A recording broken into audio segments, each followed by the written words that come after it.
Now, when I started Eardrum back in 1990, I was 10, I learned a really important lesson. As a radio advertising specialist, it was really, really, really important that the radio ads we made worked. Otherwise, advertisers like you wouldn't come back and we wouldn't eat. So we had to analyse the campaigns we were making, think about how listeners listen, and figure out where radio gets its power. I'm glad to say we've done that, and we have clients that have been coming back for the last 20 years, and we are eating a little too well. Now, to understand where radio gets its power, I use a carrot. A carrot has a little bit above the ground and a whole lot below it. And that's just like the way we all think. Our conscious thought, the bit above the ground, isn't what affects our behaviour. The part that really makes us act and react the way we do is the bit below the ground, our subconscious thought. Now, because of radio's intimate relationship with its listeners, it can target our subconscious really effectively. So, I'd like to pass on a few tips to help you get the most out of your radio spend. First, a bombshell. People don't listen to radio ads. Thank you, and I hope you enjoy the rest of the presentation. No, there is more. They listen to what interests them, and sometimes that's a radio ad. Yes, people will hear your message and they'll be engaged to a degree.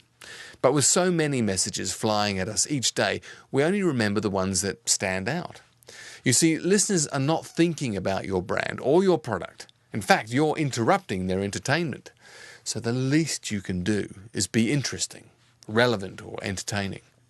Because whether you like it or not, every ad you run is a brand ad. Whether you're promoting a sale, an event, a seasonal message, or your company website, your commercial is the shop front to your business and speaks volumes about your brand. For most SMEs, campaigns are offer-led and usually relate to specific products or events. It's vital that within these messages, enough time is allocated to building the brand and making sure it stays top of mind. Because a distinctive brand is what will ensure you get an immediate, direct response from those that are in market, but also you'll get a longer-term brand response amongst those who won't be ready to buy for a couple of months. So does it have to be creative? I mean, yeah, to some extent, a truly exceptional offer doesn't need tarting up. It can probably be advertised as a straight announcement and will probably only need to be broadcast once. But in the real world, few offers are that good.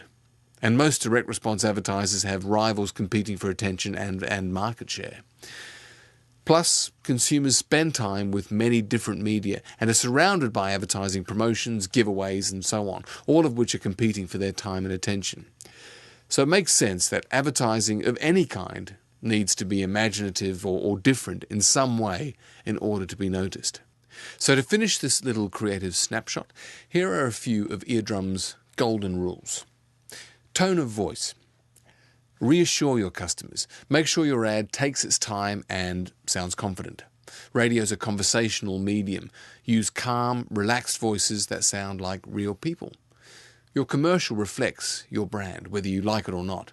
So don't sound desperate. Offers. Keep any special offers as simple as possible and keep the message single-minded. If you have more than one message, make more than one commercial. Vague statements produce vague responses. Good offers don't need to be oversold. Consumer benefit beats product feature every time. And, as Roy has alluded to, the emotional benefit of a product can outweigh any price point. Concentrate on why they'll love it before telling them how much it'll be. Call to action. Try to limit it to one single call to action, preferably a website. Leave room to create the desire, and the listener will find you. Stand out. Now, be interesting. If you don't grab them in the first 10 seconds, you've lost them for the next 20. Remember, people don't listen to radio ads. They listen to what interests them.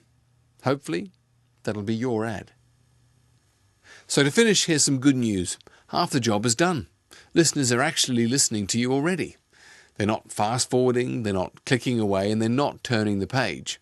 They're engaged. In fact, A study using neuro research in Australia found that people are 32% more engaged to what they hear on their favourite radio station than they are to other media. And they also concluded that if listeners are more engaged, they're more likely to respond to your advertising, as this commercial explains. He's covered in mud, missing his front teeth and wearing his worst swimmers. But right now... Sorry to interrupt, but I just wanted to remind you marketing people that thousands of people are listening to this. They're picturing what she's saying, saggy red Superman outfit, wondering what product she's talking about and thinking about going to the website. In fact, they're so engaged with what she's saying, 64% of them will take action. Well, they would if you weren't talking all over me. Jesus, so rude. Have you finished? Yes, well, I've got a couple of points. It's hard enough without someone blabbering all over my lines. Tell me about it. Now I've lost my place. And you can shut up too. People listen to radio advertising. For the proof, go to commercialradio.com.au. What's the bottom line impact of a better radio commercial? Well, Radio Gauge, which is becoming the standard measurement for radio effectiveness, reviewed over 100 different campaigns and showed that better creativity delivers up to 3 times more advertising effectiveness and can double consideration. Imagine that powerful medium you already use could be up to 3 times more effective. And that's where we come in. And hopefully we'll get to meet. Thanks.